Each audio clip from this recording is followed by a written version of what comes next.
Comparison is the thief of joy. I can't take credit for that. Teddy Roosevelt said that. I've been looking around and listening to what people say, and so much of that is, this person has that, or if I had this, I would be happier. I was listening to a podcast today, and they were talking about this incredible study that Harvard did over decades. They followed these people around for years, and they would do body scans, and they would interview them again, and they would look at where they're at in life and kind of measure their happiness and see how well they're doing. And that was so fascinating, because one of the big takeaways from that study is that people that had meaningful and warm relationships and had a lot of those in their life, the people that saw the most people within a given week, were the happiest. When we get old and we're at the end of our life, we are not going to wish that we had driven a certain car, or that we had worked late, had a certain house, or a certain title at our job. Those are not going to be the things. I'm betting those are not going to be the things that we're worried about. And studies have actually shown that. People are worried about, have I been a good dad? Have I been a good spouse?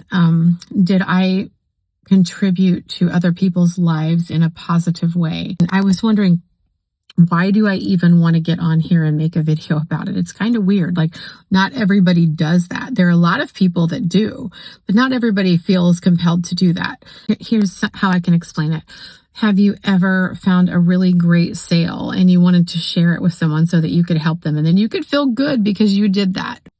I heard the podcast. I felt really fired up. I felt great about it, and I wanted to share it with other people. And maybe that's part of that meaningful relationship thing. There is no destination in life. You think that you're going to get married and that's it. You've arrived. Or you're going to get this certain type of job and you've arrived. Or maybe if you've built this kind of business, or you're making this kind of money, you've arrived. One of the things that came from this study was the realization that there is no end game. Life is always progressing and changing, and it ebbs and it flows, and you're never just arriving. You're not going to get married and then all of a sudden it's over. You've arrived and now you're happy. Or you're not going to make a certain amount of income and, oh, I'm there and now I'm happy. Part of the wonderful experience of life is always pursuing something else. What's the next thing? What's the next little tiny step that I can take to feel good, to enjoy this moment, to enjoy this day, to have a good hour the next hour? Just wanted to share what I learned from this podcast, and I hope you're having a great day. And if you want to check it out too, I recommend it. It's great. It's by Mel Robbins, and she has a great guest on her show, and it's basically The Good Life, I think is what it was called, but you can go look it up for yourself on YouTube.